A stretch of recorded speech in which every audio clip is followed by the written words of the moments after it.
What's up, Internet? You're tuning in episode 120 of Nintendo Noise, Flip Screen Games Weekly Nintendo Podcast. I'm your host, Pete and Bessie, joined as always by my very good friend and co host, Mr. Steven Radford. Hello, hello. And this show is actually weekly, you know? The other shows Yeah, slacking off yeah. last week. Well, Me and Sierra last week showing up to put in just S tier work. Casting the I Zelda think I movie. think we've just proven that Sierra really is the glue that holds Flip Screen together, and when she's not here, the whole tower comes She's the crumbling heart. down. She's the heart, you Yeah. know? Yeah. We form like Voltron. She's the chest. That's a Voltron reference and a Wu-Tang Clan reference. That's a double header for you today. So guess what? We got a big old jam-packed episode for y'all today because of course the Game Awards were last week and the folks at Nintendo cleaned up pretty nicely. You know, we were talking about it on Split Screen Games this week about how it's just been a really like banger year for Nintendo, right? Probably one of their best ever, right? Among a year that is already in contention for some of the best releases. You saw Nintendo put out, Fire Emblem Engage, Advance Wars 1 and 2 reboot. We got Pikmin 4. We got Super Mario RPG. We got Tears of the Kingdom, obviously. We got Super Mario Wonder, WarioWare, even, which, not as great as some of these other games on this list, but when you're the seventh man off the bench, that's okay. Um, I, Nintendo having a really, really great year for themselves. A special swan song for the Nintendo Switch for sure. And yeah, that was represented here at the Game Awards. They took home 3 big awards. We got Best Family Game with Super Mario Brothers Wonder, which, as we all know, historically the Nintendo category. But hey, good to see Super Mario Wonder get its flowers, its Wonder flowers somewhere. Best Sim Strategy Game. Very excited to see this go to Pikmin 4. Big shout out to that. We talked about this on our, and if you want to hear our whole Game Awards breakdown, make sure you go check out Flip Screen Games this week. We're just going to talk about the Nintendo stuff here today.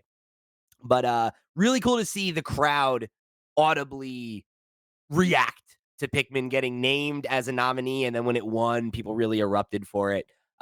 Very cool to see because obviously Pikmin 4, one of my favorite games this year. And, a game that Very I long time coming as well. yeah, yeah.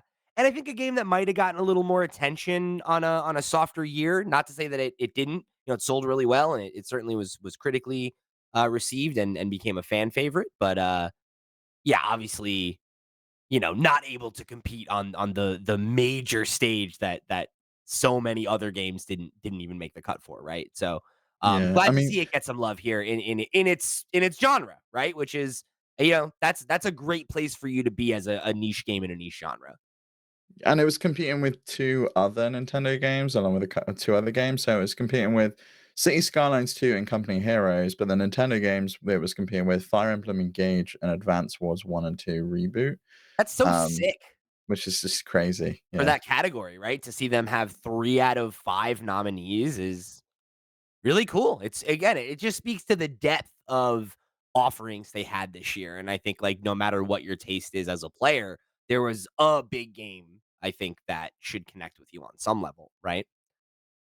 Yeah, yeah, 100%. I mean, and even if the kind of the big AAA first party games that Nintendo put out this year kind of wasn't your jam, the best debut indie Cocoon, you can play that on Switch. There's like the new Sonic game that was also nominated in the best Uh, family game category. Best indie game, Sea of Stars is also playable on Nintendo, Yeah, right? yeah, So, yeah, it's like, there was no shortage of really, really excellent experiences that took awards home this year that are on Nintendo Switch, right? So, if yeah. you're You were saying you were playing Vemba at the weekend, and I did. I know that's on Switch as well.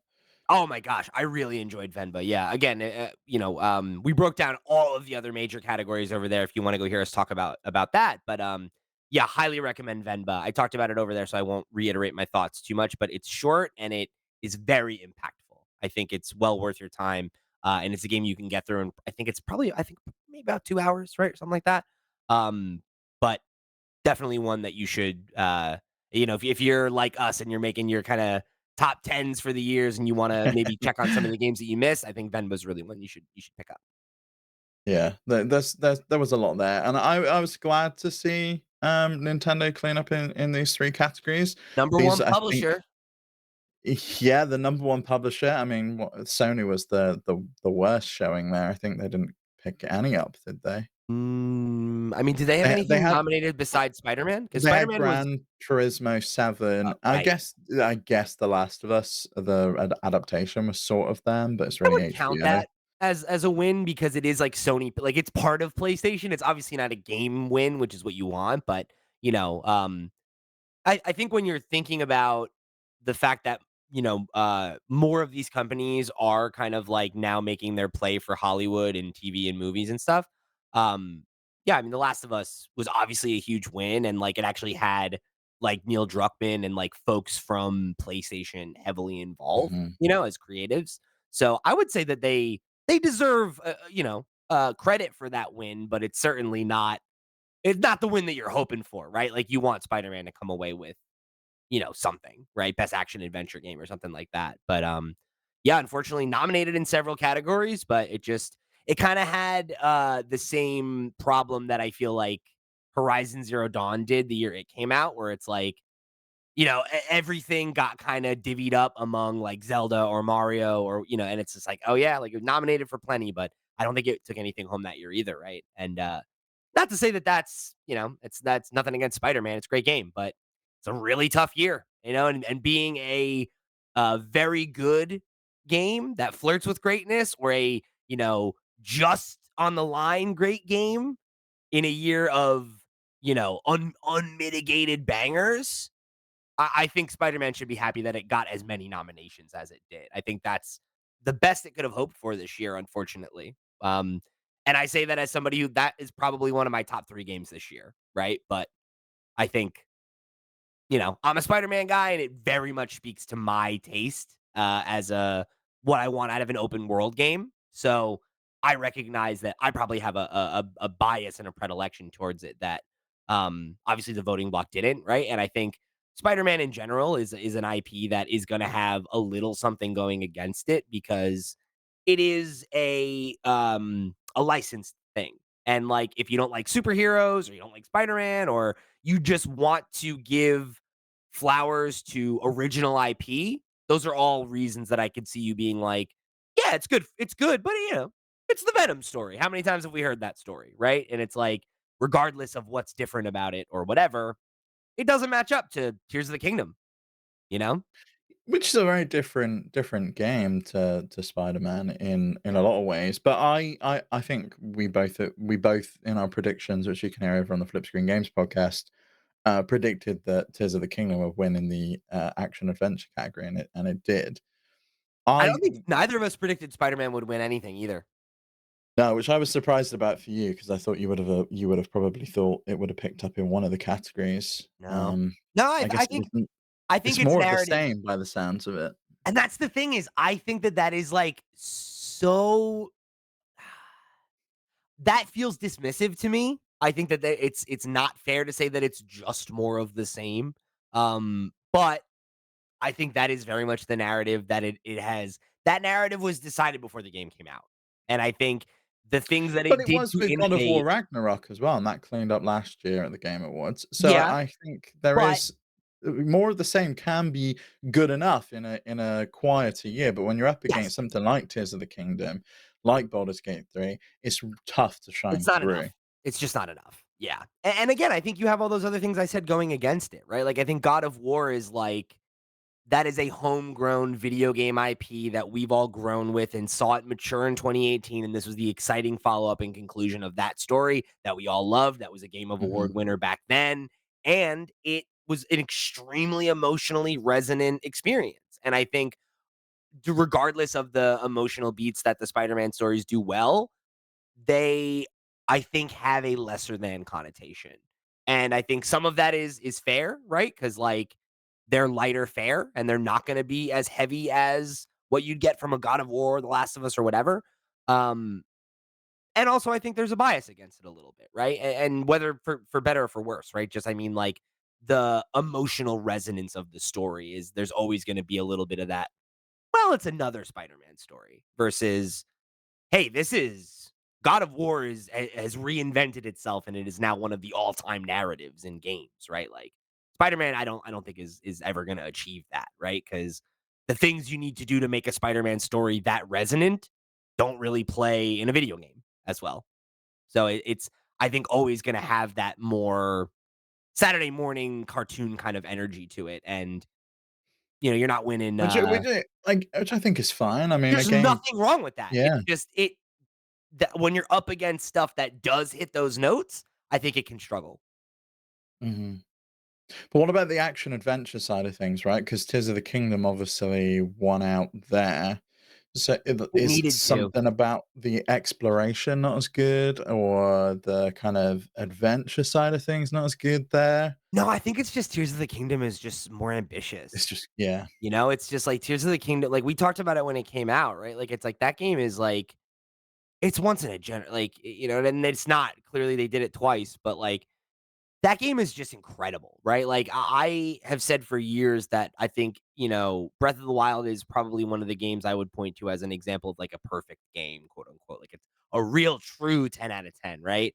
And, like, they upped the ante in every way imaginable, which is not a thing that I thought was possible, right? And, like, no one looked at that game and said, "Ah, it's more of the same," right? Which is, like, nuts because it easily could have been that, and that still would have been great, but it wasn't. And it was like, with the underground, the building, the fusing, like, the way that they just fundamentally changed the way that you interact with the world and the way that you solve problems, which is the entire game, right? Like, every Well, and the fucking return to, like, more traditional temples, which was one Sure. of the Yeah. biggest issues that a lot of people had with Breath of the And Wild. those were The great. fact that you got all of that combined, some great puzzle solving, great exploration, great traversal, new enemies, new characters, Good new story things to too. Like, explore with, especially yeah. especially by the metrics that you generally judge as a Zelda, and I know you haven't gotten through the conclusion yet, but, like, there's some really s There's great world building outside of the main storyline as well. The yeah. fact that there's always something you find, like the newspapers, like the little memories that you find around the Or, like, place, going like to all of places that you stuff. went to in Breath of the Wild and seeing how they've Being like, changed. "What's happened here?" Yeah, Yeah. yeah, like Zoans now even remember pirates and stuff. It's like, it's really And cool.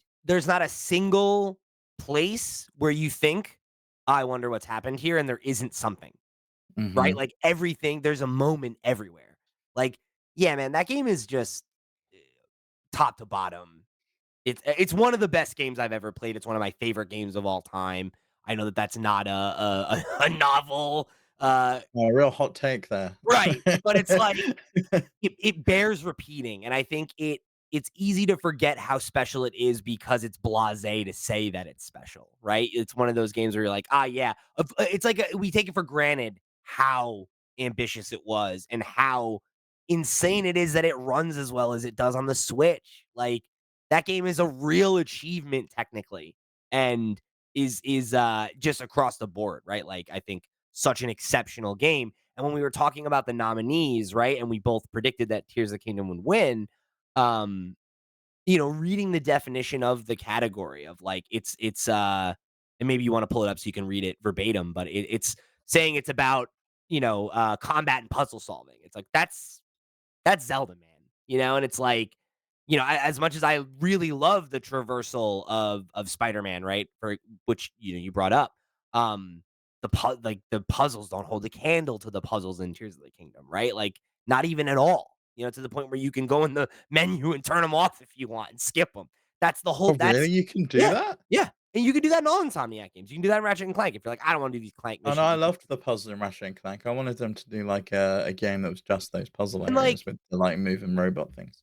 some of them are fun, right? But, like, for me, I think the fact that, like, they're like, "Hey, you can just turn this off if you're not interested in this," speaks to the fact that it's not core, it's not fundamental. Whereas, like, the puzzles, quote unquote, are part of Zelda, right? Like, you can't, "Oh, yeah, you can't avoid puzzles in that game. The whole game is a puzzle. Everything is an Yeah, aha moment, yeah. right? And that, it's so exemplary of the genre. It's so definitively a 10 out of 10. It's so definitively, you know, just nails everything it tries to do. Yeah, I love Spider-Man. For me, it's a game I love like a 10 out of 10. I can acknowledge it's probably more like a 9 out of 10, right? Or maybe even a little lower than that, if depending on your taste or whatever. That's fine. I could see that. When people are like, I don't get the hype around Tears of the Kingdom. I fundamentally do not understand how you play that game and don't marvel at what it does, even if it's not to your taste, right? To not look at it and be, holy shit, like, this is I can't believe what it can do. is hard for me Mhm. to understand that as an opinion. And there's not a lot of games Yes. I feel that way about, you know? I mean, there's been a few this year that I felt like that about, which has been surprising for me. But yeah, I totally agree with you when it comes to Tears of the Kingdom. The same way I felt that way with Mario Wonder. I couldn't stop smiling when I was playing that game. Everything was like just I don't know. I had such a good time with it. I know you were a little bit cooler on it than I was, and you maybe wanted it to be a little bit more like Mario World in It's ways. it's funny because like, I don't even know that I am, like, necessarily cooler on it than you, like, if we were to both, like, give it a score and, like, when we start ranking it at the end of the It's year, a I wouldn't. 9 for me. I give that game a 9. Yeah, and I would say I agree with you, right? And I think the reason I maybe come off that way is because of what a Mario guy I am and that, like, I know that a 2D Mario can easily be a 10, right? And there are multiple 2D Marios that are 10s.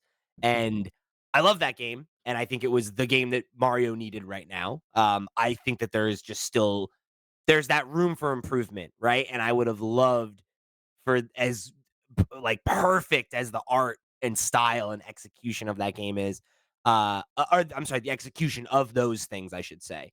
I do wish that I wish I could have come away from it being like, "Holy shit, there's not a thing I would change in this game," right? Mhm. There's not a moment that doesn't land. And it's not quite there, right? But I also think it's an evolution of the formula, right? They're still figuring things out, and this is like the most 3D Mario a 2D Mario has ever been. So, like, I feel like Well, we're it's a real entering. reboot as well, especially Yeah, with Charles gone, and we've it's got a new new era. voice actors in there. It really is ushering in a new era, new style for Mario, So, just like, everything about it. I think when you think about it that way, I think where I'm at with it right now is if this is a new era, if this is our Super Mario Brothers 1 of this new era, I'm interested in what, like, the Super Mario Yeah, it Brothers. feels like this is the Breath of the Wild, and the next one's Right. gonna be the Tears of the Kingdom, whether we build upon the absolute amazing foundation we had. Because in retrospect, right, Breath of the Wild was a 10 for me when it came out of launch, and I'm not in the business of retroactively changing review ratings or whatever. Yeah. Now looking at it, it's nowhere near as good as Tears of the Kingdom. You compare the two, it's like for me, it was a great game, but Tears of the Kingdom just took that formula to the next level, added so much. We got completely new set of skills, the fusing, the auto build, all of that stuff combined really just took that game to the next level. I'm curious, do you think Tears of the Kingdom was cheated? We both predicted it would win Game of the Year. Obviously, that's not necessarily the game that we wanted to be Game of the Year and we felt deserved to be Game of the Year. It was based on who what we thought would win and the kind of vibe and the feeling around the games that came out this year. Went to Baldur's Gate 3. Do you feel any particular way about that? I don't. I think I'm not surprised, and I think in retrospect, maybe we were a little bullish with that prediction because I think we both and I'd have to go back and listen to see exactly what we said, but I feel like we both acknowledged that Baldur's Gate 3 could just as easily take it, but we're like, I think Tears of the Kingdom will be the one that nets out because it is more broadly I think it's a genre that speaks to more people generally. And I think that where I hedged my bets like that, where I'm like, I think this will win the populist vote, that ended up being the wrong prediction more times than not. Um, so I think the lesson I learned is get less cute with it and go with your gut next year. But Mhm. with Tears of the Kingdom, it's like I think you brought up God of War Ragnarok earlier, right? And I think Tears of the Kingdom has a similar problem to that game, and I say problem in quotes, like literally just in the context of what we're this exercise. I think that Tears of the Kingdom has a little bit of that it's standing on the shoulder of giants thing, where it's like you made a comment during our breakdown over on Flip Screen Games, I think it was, where you said, "Is there kind of that attitude of like, well, we already gave Breath of the Wild its Yeah. flowers, right? So it's like, do we really need to now let Tears of the Kingdom sweep, even What do if we give us maybe, something fresh, someone new? yeah." Like maybe even if it is like the quote unquote better game by some metric or whatever, right? Like it's like, yeah, but like it is an iteration on something that's come before, and that inherently has benefits with it, right? Whereas, like you said, Baldur's Gate 3 was like something totally new and totally fresh. And I also think that just like the narrative behind it made it an easy game to want to get behind and root for. Like it's a real Cinderella story, right? It's like this team of independent developers. You know, it's hundreds of people have been working on this game for 6 years. They had this super long early access period, this great back and forth with their community where they're constantly iterating and evolving the game. And, you know, you have all these people that have been like championing it for years and saying how good it is. Nobody was really paying attention to it. Nobody thought it was going to be the game of the year contender. And then it comes out and it just takes the world by storm. Like, that's cool, man. You know, and it's like, I do I, you know, is there maybe a debate on whether or not Tears of the Kingdom excels in some other categories or deserves it, you know, whatever, whatever? Sure, right? Tears of the Kingdom is a fucking bona fide masterpiece, period. And I know Baldur's Gate had some technical issues at launch and this and that and whatever, whatever. Yeah, but I But mean, so did Tears of the Kingdom, right? The slowdown in places, it doesn't run the best. It's a Switch game on a aging lot less than hardware. you'd expect, though, right? Like Yeah, it yeah. even less than Breath of the Wild, which was already ran pretty damn well, all things Yeah, and even considered. that got patched, right? Breath of the Wild Sure. launch, I remember there being in the forest, right, when you went to go get the Master Sword, it just being really Yeah. laggy in there. But And they cleaned that up. I feel like point being, when I think of what is game of the year, right? Sometimes it is what is the best video game that came out that year, and sometimes it is vibes. Sometimes it is Well, what is the let's do it game based that on, like like, took the the world by storm. category, right? So Yeah, we spoke about the category definition for the, best action adventure game, which was it combines the best in puzzle, traversal, and combat. For that's Tears of the Kingdom, game of the right? year yeah, yeah, for game of the year, it's recognizing a game that delivers the absolute best experience across all creative and technical fields. So I could have seen this go to Alan Wake because I think that is a technical marvel.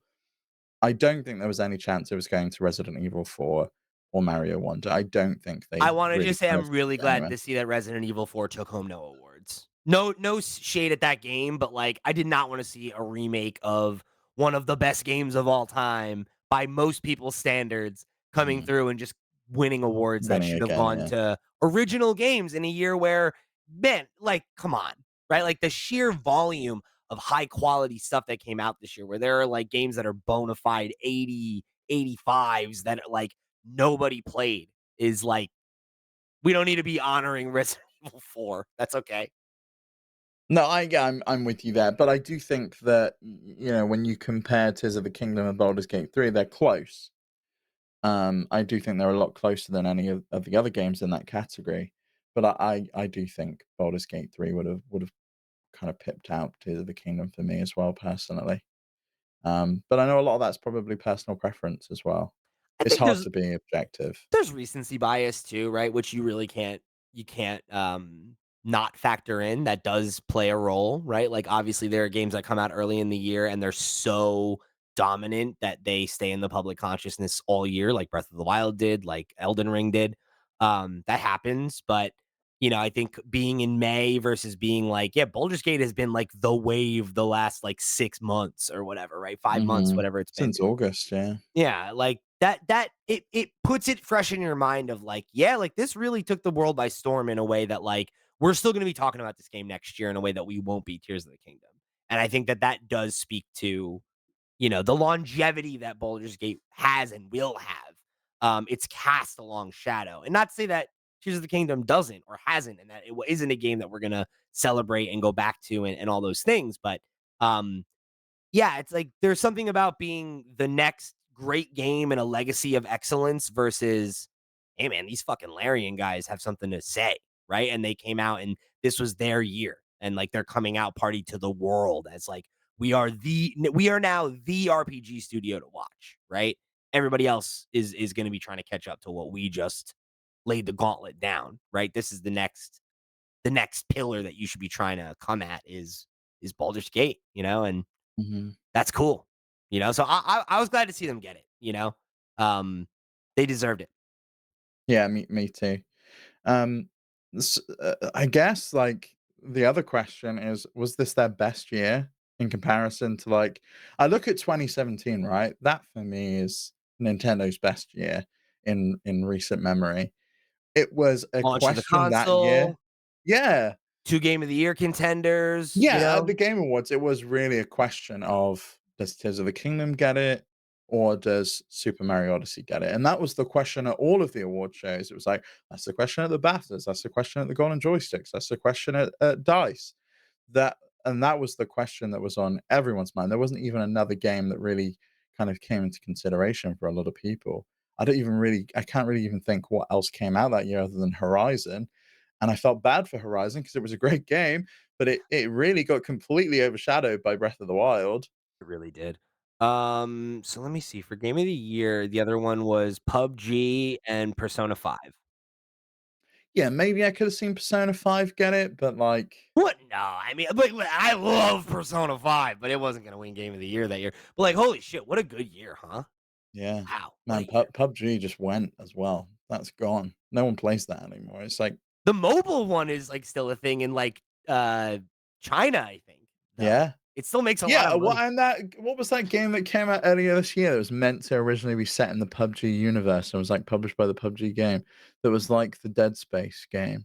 What was that called? Castello Protocol. That was meant to be part of the PUBG universe. It originally started out as that, and then they just forgot about it and just moved on to something else. That's so funny, I totally forgot about that. Hmm. Anyway, that's it. It's an interesting question, you know? I think it's an episode that's I think a question for another day. Like, I think that's a full episode. I would love to, have you and I sit down and, like, literally go through year by year and, like, look at every Yeah. single release and, like, actually I think we should do, like, a ranking because then if the answer is, "Yeah, this is the best year," at Uh, least they the had 2 exercise would mobile be cool. games that year as well. 2 mobile games. Mario Well, Run and Fire Emblem Heroes. wow, those are both that year too? Yeah, best Big year. handheld game, Fire Emblem Echoes, Shadows of Valentia. Nice. And Monster Hunter Stories, that was also there. That was a 3DS exclusive. Poochie and Yoshi's Woolly World. We don't do the best handheld game category after this year. It's gone. This No, was, like, yeah. really Nintendo's Yeah, it's category. over now. There's no handheld devices that are handheld only anymore. Mhm. So it's like, what does that even mean anymore? It's a handheld game. There's no such thing as a Yeah, handheld only game now. and this Um, was this was the year that Larian's game also went up against all of the other games. Divinity Original Sin 2 came out in 2017. So it yeah. really feels like this year's repeated 2017, and Yeah, Larian's kind kind of, of. You're like, right. gone That's above kinda and weird. beyond. We got a new Zelda game, a new Mario game, and a new Larian game in the same year. That's so funny.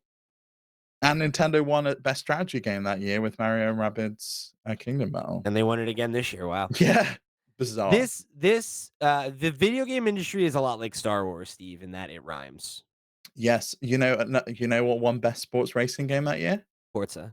Forza Motorsport Yeah, it 7. did. Of Came course out it that did. year, got a new Forza this year. That's crazy. And Best VR Game, what do you think it was?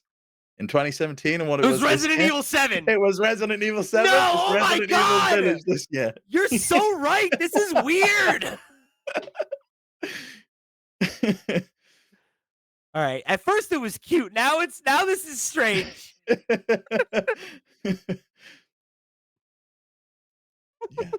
Yeah, absolutely bizarre. Oh my god. Sorry, that threw me for a second there. So to answer your question, like I said, I think I'd like to give it more thought before I definitively say so. But like just shooting from the hip, I mean, I think if you're just talking about like releases, what other year have they put out 7 games? Period, and Yeah. six of the 7 games that we mentioned have what an 80 like. What's the lowest of that? Mario RPG, I think, is like an 84. Yeah, yeah, but they have, like, 3 of the top 10 best rated games, it's kinda crazy, like, we Yeah. if you include Metroid Prime Remaster in there as well, I think it's probably 4. Which I mean, again, like it counts, right? If we're talking about a year of releases, yeah, maybe we're not talking about it for game of the year, but like when you're just judging Nintendo's year as a whole, I didn't even think about that. Mhm. That's eight. That's 8 major releases this year, and only one of them. Let's say it this way: whether or not I know where the bottom of it is, none of them besides WarioWare had an average of less than 80%. That's an insanely high hit rate to have 7 games that are scoring above, 80 or higher, right? Several of which, like you said, are like in the high 90s, Tears of the Kingdom, Mhm. one of the highest rated games of all time. Yeah, and then we got DLC for a bunch of big games as well, like Xenoblade Chronicles. They finished up the Pokemon. Mario Kart DLC. Pokemon got a DLC. I totally forgot But about that too. That there was the Xenoblade, and that was like a big DLC too. yeah, they've And been then pushing out a lot of stuff this year. yeah, hell man. Persona came to Switch as well this year, right? For the first time, or was that last year? Ooh, I think that was in January, wasn't it? It was either I think that might have been when it came to Xbox, and I don't remember if that was the same time as Switch or if Switch got it a few weeks before, Mm. in which case it would have been at the end of last year, but so maybe. Um, Man, that's crazy. And then like you said, like great year for indies on Switch as Yeah, well, right? Like yeah, most of the big ones were there and like, yeah. there Dave was the Diver was there, you know. yeah. And stuff like Wargroove too and stuff that like I was excited about didn't get around to because Jesus Christ, this year was crazy. Well, you know, Wargroove released in a year when there was a new Advance Wars or like a remake of Advance Wars, which I don't think anyone kind of expected. I'm sure the Wargroove developers didn't expect it, No. especially considering that game was due out last year. Yeah, it's such a shame. It feels like a lot of games this year were real victims of like there's too many games this year, and even if you're good, it's so easy to just get lost in the shuffle. I feel like you could not buy a single game next year and just play the stuff that came out in 2023, and you'd still end 2024 with having stuff that you hadn't played. I would be super stoked if everybody in the video game industry decided like we're just gonna hold hands and not put out a video game next year. I'd be like, great, that's awesome. I would love that. I would love the time to catch up. I'll play Baldur's Gate twice. That sounds great. Yeah, let's just pause and we'll come back to it, yeah. Give me some time, guys. I got stuff in the backlog from years ago. I would love to get to. That'd be awesome. Let's do it. Mm. One Yeah, I mean, year. Pause. the problem we got, I guess, for next year, right, is I was expecting some announcements at the Game Awards for stuff I could play on my Switch going into Christmas and into the new year. Um, there was nothing, like, Yeah, on the nothing at Nintendo all. side of things, it was pretty bare. It was crazy because I mean, we talked about it on Flip Screen. Like when it comes to announcements, I mean, this was one of, and we have not talked about any of the problems with the Game Awards on this show. That's what that show was about. If Yeah, you want Pete to was a hear it. really big fan of the Game Awards. He thought it was the best one yet. Yeah, that is not what I said. Normally I'd just let that sarcastic drive-by go, but I want to be crystal fucking clear if you don't go listen to that episode, how I feel. The whole thing was commercials, right? So to see nothing from Nintendo was surprising because last week on the show with Sierra, before we got to the Zelda casting stuff, we had a question from Andrew Valentine about will Nintendo have a presence at the Game Awards? If what are they going to show? And we talked about the history of them having stuff to show, and it's historically they've been pretty present. I mean, there's been years where it's been softer, right? And they've announced small stuff or whatever. But there's been a few years where like we would get the Smash reveals. They revealed like Bravely Default there, stuff like that. Um, last year we got the Bayonetta Origins reveal, and there was Fire Emblem Engage, the expansion pass trailer and everything. That Yeah, was like the Mario first movie. full, yeah, Mario movie trailer. So it's like, you know, they you'd think that they would have something to show this year, right? They were nominated for all this stuff.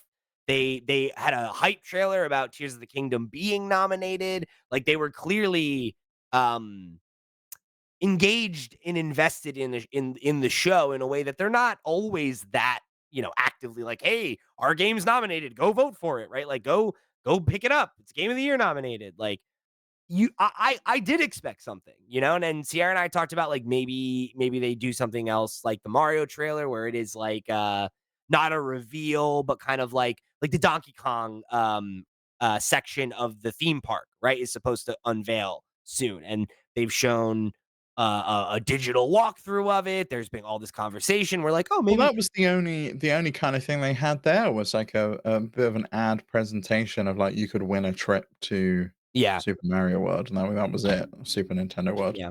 But that was just a commercial, right? And like they always are a commercial partner, right? Like they always have a Nintendo Switch commercial Yeah, during the Game Awards. Doug Bowser was there picking up an award. They always do that thing on the eShop where you can get discounts on all of Yeah. the Game Awards nominees. So it's not like they Um, weren't there, but to have nothing to show. It's like what they did when I brought it up last week. I think it was 2 years ago. was the first time that they had just nothing. Like, they were there, Doug Bowser accepted an award, whatever, but, like, it wasn't, they didn't, have a reveal for us, and, I think I was surprised to see that, and I did think we'd get something.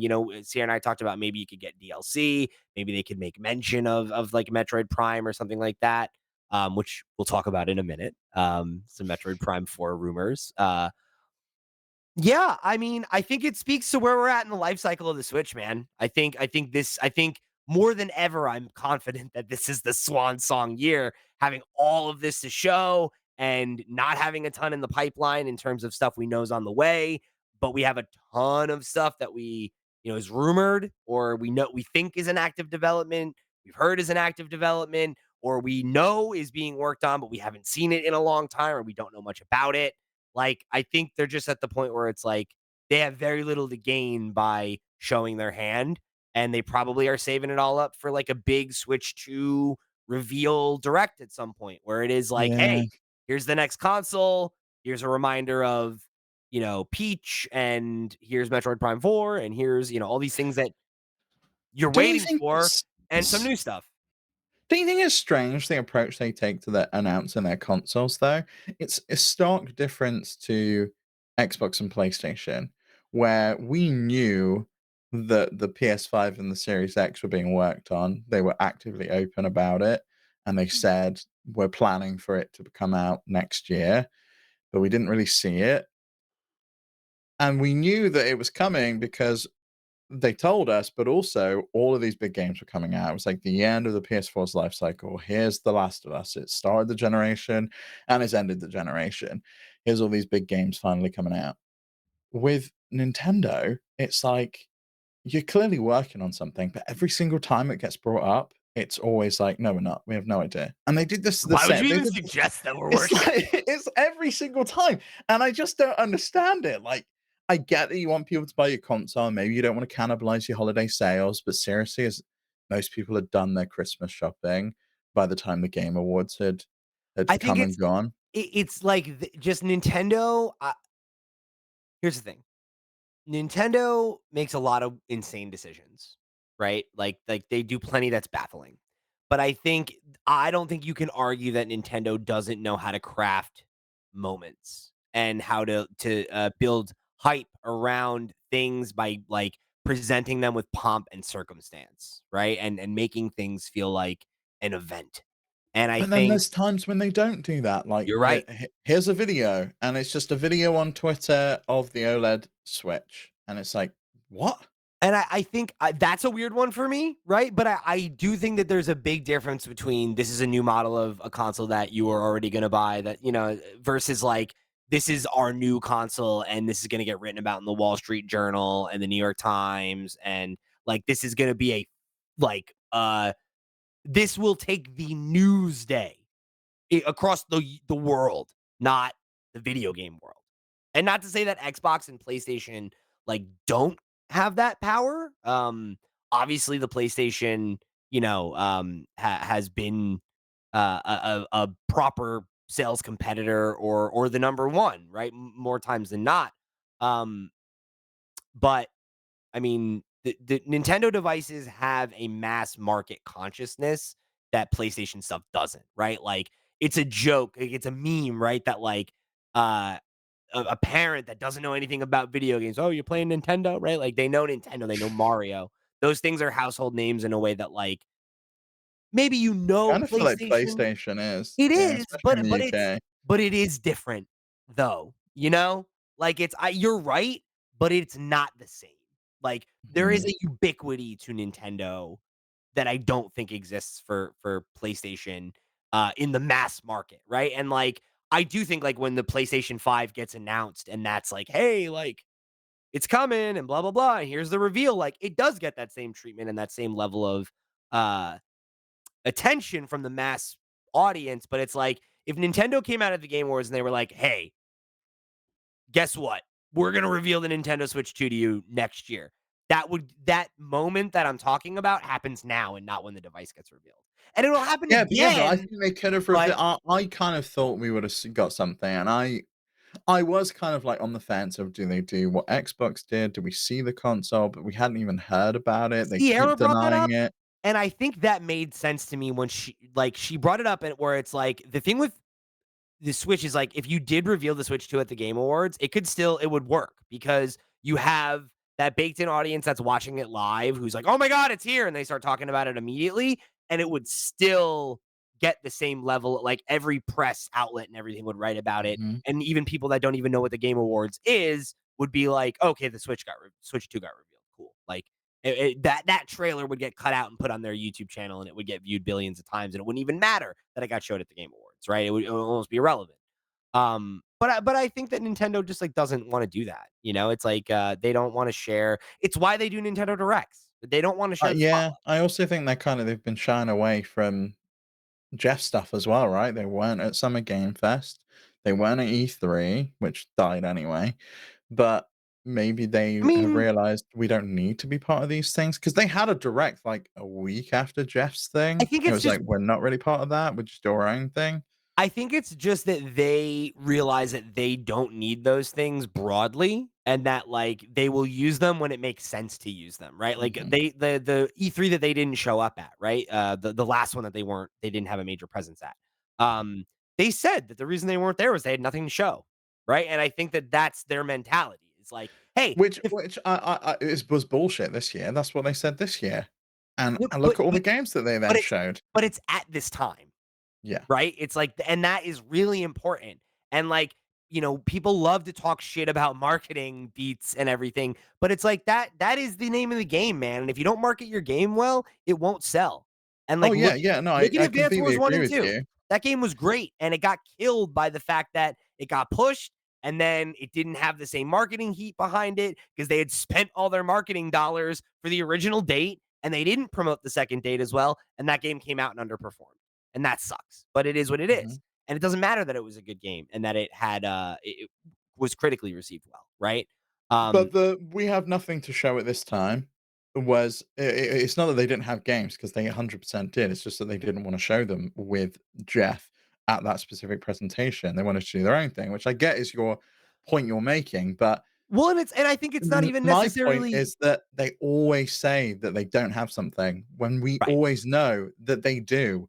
And I don't understand the mentality sometimes of like keeping it a secret. Like we know you're working on another console. As soon as you release the Switch 2, you're probably going to the drawing board and talking to Nvidia and saying, okay, what do we do for the Yeah, Switch 3? Let's but get started working on that. it's what you said though, man. It's like if you acknowledge, oh, Switch 2 is coming, then there are going to be people who are like, I was just about to buy a Switch, now I won't, Mhm. and they Yeah, they, but they that don't doesn't want that. happen with the PS4, with the Xbox One. That they announce those months and months and months in advance, and everyone keeps buying the PS4 because they reduce the price on them. And maybe that's what they don't want to do is they don't want to reduce the price of this one yet. Exactly, they But we haven't. just but we see that on Black Friday every year anyway. It's Yeah, just but such a that's the strange thing is that's situation. They're just targeted, right? It's so different. like I hear what you're saying because like I think there are a lot of moments where it's like, why wouldn't you tell us this before right now? Why am I just finding like why is this game out in 6 weeks and we haven't heard about it? Like I get that. But also, I think it's part of that is like they put out 7 games this year, man. That's the other half of it. If they tell us all these games are coming out last year, then they're all competing for oxygen. Whereas, like, if like I remember us doing episodes earlier this year where we're like, what the fuck's Nintendo gonna put out after? Is this all they have this year after Tears of the Kingdom? There's no more games. It's just this and Pikmin and Fire Emblem. Is that enough? And then it's they put out 5 more games, and it's like, oh no, they didn't. They just didn't want us to know yet because it is better for marketing, right? It's like it like Mario didn't need a full year of marketing to get hyped up, right? Pikmin Mhm. did. You can just put a Mario game out and be like, it's a Mario game and it's new. And look at this. Yeah, you're going to buy it, right? It's going to be a bestseller. Great. Pikmin needed a year of beats. And I think that's part of it too, is like there's a certain amount of time and energy and events that you can be at and times that you can vie for people's attention before it becomes noise.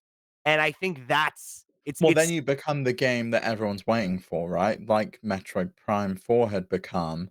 which think is why they had to come out and be like, "We're rebooting this. You'll hear about it when we're ready to talk about it." And I think that's why they've never brought it up again. They're not going to bring that game Yeah. up until that thing's ready. Until it's fucking ready because there's a lot of pressure on it now too because you have been waiting for it, right? That's what happened to Cyberpunk. That's what happened to Starfield, right? It's like if you hadn't heard the name Starfield until 5 years later, I bet you that game scores a couple points higher. Like 10 years of build up to then be like, it's pretty good.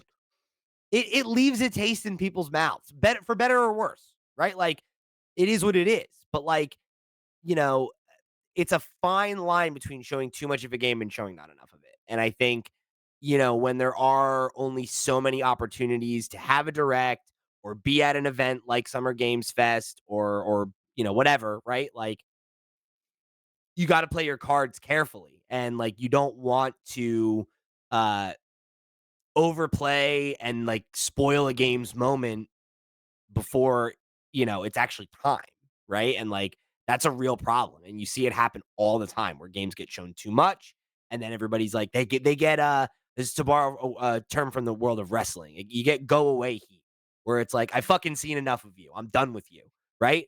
Like that's how I felt about we were just talking about it with Kojima, right? That's how I felt about Death Stranding by the time it came out, right? And it's like that's maybe not a game I was gonna play anyway, but I'll tell you what, seeing it for 15 minutes every year for 6 years leading up to it definitely made me decide I Hey, was let not me tell you, that's how I feel about every time there's a new Pokemon game or a new Smash thing. There's always a game that's not for you that you just wanted to go away.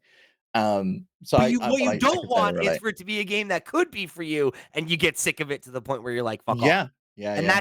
that's the worry. And I think like there's a reason that you can show off more of a game like Tears of the Kingdom because and they didn't, right? They showed very, very, very little of it because they didn't need. No, but like they announced that with the sequels in development, like it was a tease years and years Yep. and years ago when we were still at Lootbox, and then it moves on to okay, the game's here, but we've not even announced what it is.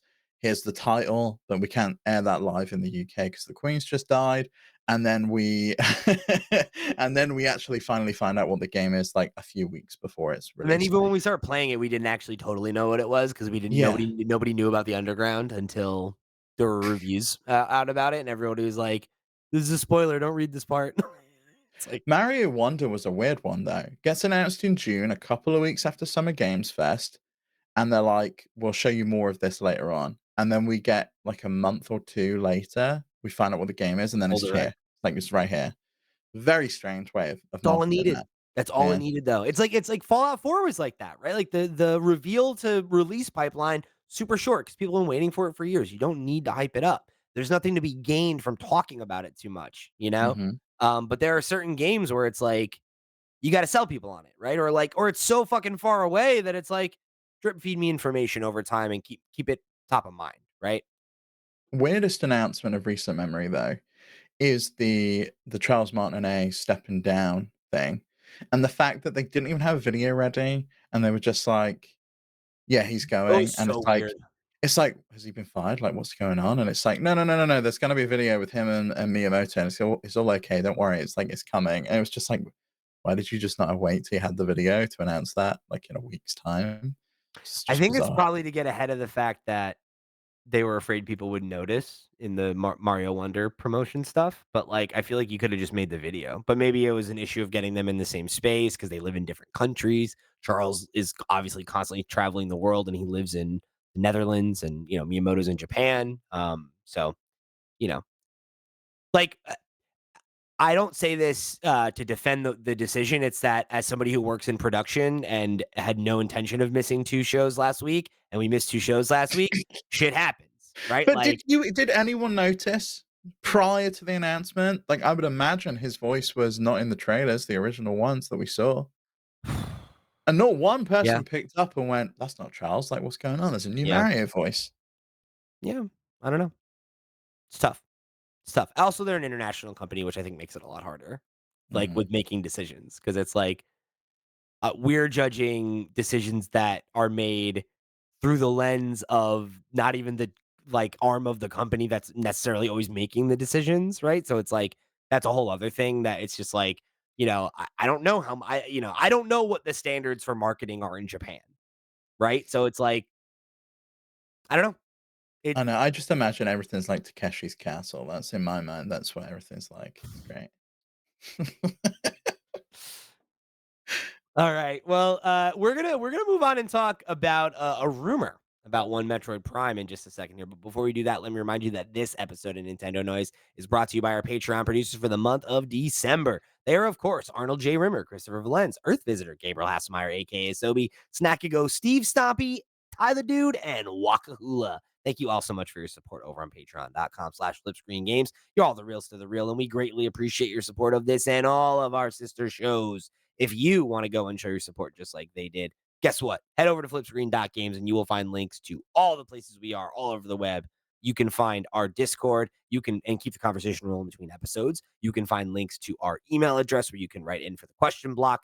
Or if you want to just go check out some of our other content, you can go and click on them over there. Go check out the Flip Screen Games podcast this week, where Steve and I break down all of the big announcements at the Game Awards, our critiques of the show, talking about some of the controversy that spread out from the show. If you want a full breakdown of our thoughts about the Game Awards and everything that came from it, make sure you go check that one out. It's a good episode this week.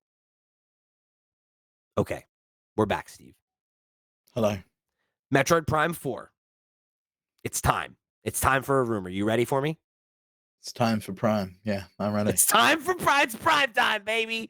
So, this story for me, right, comes from the gaming leaks and rumors subreddit.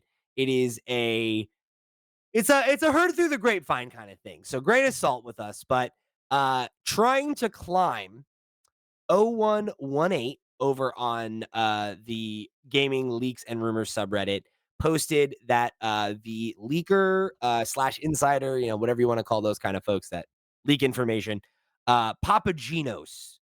He is somebody who has, a track record of this kind of information. He's one of these characters. He has a private Discord that you can access, and on that Discord, he shared some information about Metroid Prime 4, where he claims that the game has been done and has been for a while, I and love that this. It's like a he game of telephone we're playing right. right now. We've Yeah. heard it from the Discord that's been posted on Reddit. You found it through an article, and now we're telling it to you on a podcast. It's Yeah, yeah, yeah. great. That's actually true too. Yeah, it was an article. Yeah, we're like the sixth string in this game of telephone, but I'm giving you the facts straight up. All right. I heard what I heard, and I'm telling you. So From I'll your keep. uncle at Nintendo, right? He told you, he He called you up? totally told me that Metroid Prime 5 is coming out right before Metroid Prime 4, and then it'll come Mm. out. So here's the quote. Right. Uh, this post was in there a few days ago, and the some context that the trying to climb poster has added. He thinks that the game is a Switch title. If it's coming to Switch 2, it's not something that he's specifically heard. So take that for what you will. He also said in a separate post that he has asked about what Nintendo is bringing to the Game Awards, but his sources claims that they don't know. So I that know, it was nothing. It that was is nothing. nothing. The reason I add that is because if he had made some bullshit claim about stuff that was going to be at the TGAs, I wouldn't have read this. So, you know, again, never Mhm. take any of this with more than a grain of salt. You never know who's on the other end of it. But as both you and I can attest, we met through Pixelpar, who was one of these just such people, Mm. and he took it to the bank almost every single time, right? So, It's worth noting that Papagenos was the person that said that Prime Remastered was gonna be the shadow drop at the February Direct, which turned out to be true. So they do have some kinda thank you for that kudos at the moment. context. So here's what Papa Gino's had to say. The thing I've heard is Prime 4 is basically done and has been for a while, but the cutscenes are apparently really bad or were a few months ago. So that's what was delaying the game. I do believe Prime 4 will be a Switch title and not specifically made for the Switch 2, but maybe that's changed at this point. I haven't heard. Just the fact I know is it's quote unquote basically in a finished state for a while, with the delay being related to needing to polish up the cutscenes, had me hopeful that we could see it soon. But again, so far I've heard nothing about what Nintendo could bring to the Game Awards. So there's your full context. You Mm. know, what do you make of this, Steve? Because I think it's interesting. We've talked a lot about Metroid Prime 4, when it could come out. Is it a cross-gen release on Switch Yeah, and yeah, Switch 2? 100%. I think every game that comes out in the next few years is a cross-gen release. We know that the Princess Peach game is coming to Switch, and that's coming out sometime next year, Do you think it's a presumably with the cross-gen Switch release 2. though, where it's like it's a Switch 2 game and you can play it on Switch? Or is it like, Cyberpunk 2077 where it came out and it was technically a PS4, Xbox One That game, one. but it It's ran that one. better on the new hard Yeah. right. I think So I think all technically of the then it's a games have Switch been. game. Yeah, they've all been built for Switch. I think all of the games going in the pipeline, probably for the next couple of years, were built for the current hardware. They're going to run better on the Switch too, presumably. We've had leaks that We gotta it get can run Breath of the some Wild though, at right? 4K 60 and stuff. You gotta get I some exclusives on it No, early on. You why? don't think so? Why?